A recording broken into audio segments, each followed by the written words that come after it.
심장박동은 빨라지고 숨이 가빠집니다. 손이 떨리고 얼굴이 붉어지거나 근육이 긴장됩니다. 우리는 왜 화를 낼까요? 사람마다 화를 내는 기준의 차이가 있지만 본질적 이유는 한 가지라고 생각합니다. 지배하기 위해서 내 몸을 내 의지대로 움직이고 싶은 것처럼 지배의 욕구는 인간의 기본적인 본능입니다. 지배라는 단어가 강압적이고 위협적이지만 옛날부터 지배의 욕구는 인간이 발전하고 목표에 도달하기 위해 도움이 되는 감정으로 생존을 위해 필요한 감정이었을 것입니다. 하지만 이런 지배의 본능이 어떻게 화를 만들어내는 것일까요? 우리가 쉽게 접할 수 있는 관계 속에서 화를 내는 이유를 알아보겠습니다. 학교에 다닐 때 부모님이 아이에게 공부를 하지 않는다고 화를 내는 경우가 많습니다. 아이들은 내가 원해서가 아니라 부모님에게 혼나지 않기 위해서 공부를 하게 됩니다. 아이들은 공부를 하는 자신의 지배력을 부모님에게 빼앗기는 것입니다. 아이들은 부모님의 지배력만큼 공부를 할 것이고 아이들이 커갈수록 부모님은 더더욱 큰 지배력을 행사하게 됩니다. 하지만 이러한 경우 길은 두 가지로 나뉩니다. 첫 번째는 부모님에게 종속적인 아이로 크는 것, 말 그대로 부모님 없이는 공부를 안 하고 스스로 결과를 내지 못하게 되는 것입니다. 부모님은 내가 없으면 큰일이 날 것처럼 아이들을 대하게 되고 아이를 향한 지배력은 점점 더 커져갑니다. 그럴수록 아이들은 점점 인생의 주도권을 잃게 됩니다. 주도권을 잃어버린다는 것은 스스로 힘을 낼 이유가 점점 없어지는 것이고 에너지를 쓸 이유가 없어진 아이들은 아무리 혼을 내도 결과가 좋아지긴커녕 자신감이 더욱 없어져서 우울증이 생기거나 인생 자체가 고통스러워지는 경우가 많아집니다. 두 번째는 생각 있는 아이로 크는 것입니다. 가장 이상적인 길입니다. 어렸을 땐 뇌가 발달하지 않아서 아이들은 부모님의 교육으로 뇌를 발달시켜 나아가야 합니다. 여기서 약간의 모순이 느껴질 수 있습니다. 그렇게 지배의 단점을 나열해 놓고 왜 지금은 필요하다고 말하냐 라고 생각할 수 있습니다. 지배와 교육은 다릅니다. 우리 모두는 직감으로 언어를 배운 것이 아니고 언어를 배우고 연습했습니다. 전기가 있는 콘센트는 위험하고 차가 있는 곳은 잘 살피고 가야 한다는 것 모두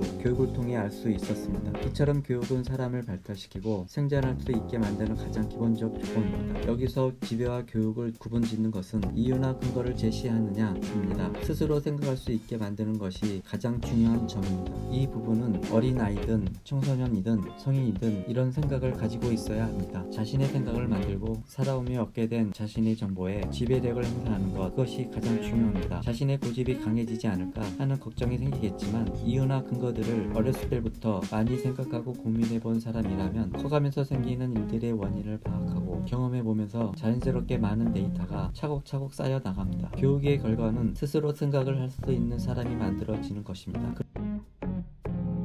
친구를 사귀거나 애인을 사귀는 행위는 나와 상대방의 공간을 공유하는 것과 같습니다. 아무리 친한 사이라도 상대방이 내가 될 수 없고 내가 상대방이 될 수 없습니다. 내 의식이 상대방의 몸에서 깨어나는 판타지 소설이 아닌 이상 나는 상대방을 온전히 다 알 수 없습니다. 때문에 사람을 사귀는 것은 나와 상대방 사이에 공유할 수 있는 공간을 만드는 것과 같다고 할 수 있습니다. 관계에서 화를 낸다는 것은 상대방의 개인적 공간을 서로의 공간으로 넓히고 싶다는 것과 같습니다. 아니면 서로 자신만의 공간과 서로의 공유 공간에 대한 기준이 달라서 서로 공유하는 공간의 정의를 맞춰 나아가는 과정일 수도 있습니다.